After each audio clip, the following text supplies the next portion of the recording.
Alhamdulillahi wahdah, salatu wassalamu ala man la nabiyya ba'dah wa ala alihi wa sahbihi. J'ai l'honneur et le plaisir ici d'être questionné sur les fondements, les sources de ce qu'on appelle l'extrémisme. Tout d'abord, l'islam se considère comme la religion du juste milieu, wasat, conformément au verset coranique. C'est ainsi que nous fîmes de vous une communauté du juste milieu, ummatan wasata. Le juste milieu est la marque distinctive justement de cette religion, et le dernier messager donnait l'exemple également d'un comportement mesuré, et quand on lui donnait le choix entre deux solutions, il choisissait toujours la plus facile, la plus aisée, la plus simple, tant qu'il ne s'agit pas d'un péché.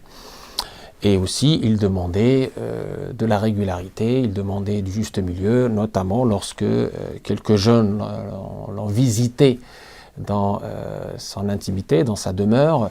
Ils ont vu qu'ils se sont en tout cas questionnés sur ce qu'il faisait, et ils ont été jusqu'à minimiser ces activités cultuelles. Et le prophète, bien sûr, quand il est revenu, il leur a dit, quant à moi, je jeûne et je mange, je dors et je veille la nuit et je dors, j'épouse les femmes, celui qui ne veut pas de ma sunna, je me désavoue de lui. Donc il y a toujours dans ce modèle muhammadien cette incitation à être dans le juste milieu, à considérer à la fois notre culte et notre vie mondaine, nos responsabilités.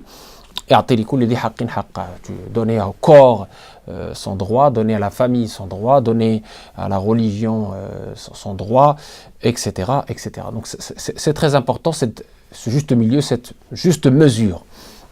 Maintenant, ce qui s'est passé, et le prophète de l'islam avait prédit, il avait dit, viendra un jour des personnes qui auront appris le Coran par cœur, et vous allez même mépriser votre pratique cultuelle face à la leur. Ils avaient appris le Coran par cœur, mais le Coran ne dépassera pas leur gorge. Ça veut dire qu'ils n'ont pas vraiment compris, qu'ils n'ont pas vraiment pu prendre la sagesse de ce livre. Et donc, il s'agit bien des Khawarij, la première secte qui a émergé en islam. Pourquoi j'en parle? Les Khawarij, d'abord, sémantiquement, c'est ceux qui sont sortis, ceux qui se sont exclus de la communauté. Pourquoi j'en parle? Puisque, justement, c'est la première secte qui a émergé en islam. Elle a émergé au 1er siècle déjà. À l'époque de Ali ibn Abi Talib, karramallahu wajha, le 4e calife, gendre du prophète, eh bien, ils sont apparus à cause du conflit qu'il a eu avec Muawiyah, pour lequel Sayyidina Ali a décidé d'arbitrer, de recourir à un arbitre, Abu Musa al-Ash'ari. Et donc ces Khawarij ont osé exclure Sayyidina Ali de l'islam, faire le takfir, l'excommunion de Ali ibn Abi Talib. Pourquoi? Parce qu'il a fait juger un être humain dans le conflit qu'il opposait à Muawiyah. Et ils ont présenté comme argument, bizarrement, le jugement n'appartient qu'à Dieu.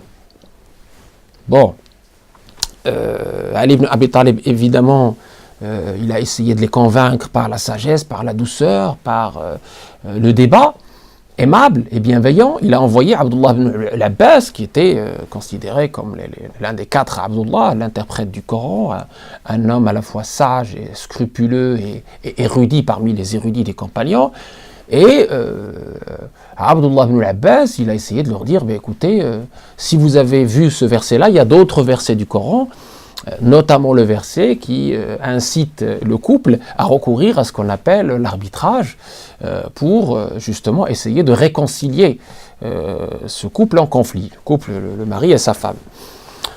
Et donc pas mal de Khawarij sont revenus à la voie droite, mais beaucoup d'entre eux ont insisté jusqu'au point d'assassiner Ali ibn Abi Talib, au nom de quoi? Au nom du Coran. Donc ils ont versé le sang des innocents parmi les compagnons, ils ont assassiné même Ali, au nom de quoi? Au nom du Coran, au nom de la religion. Bien évidemment, ces gens-là n'avaient absolument rien compris de la religion, ils l'ont assassiné à la nuit de la valeur, Laylatul Qadr.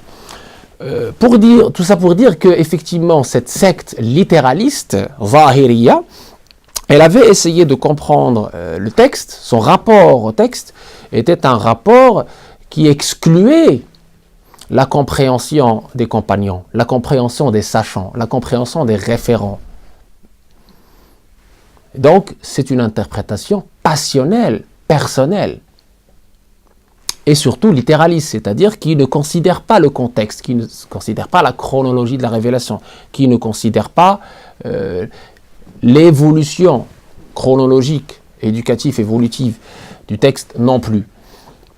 Et ces Khawarij, effectivement, le tort qu'ils avaient a été repris après par d'autres sectes littéralistes. Évidemment, il ne faut pas confondre ici le madhhab al-Zahiri de Abu Daoud et de Daoud Zahiri et de Ibn Hazm plus tard avec le littéralisme dont il est question ici. Le littéralisme dont il est question ici, c'est un littéralisme qui sort des écoles.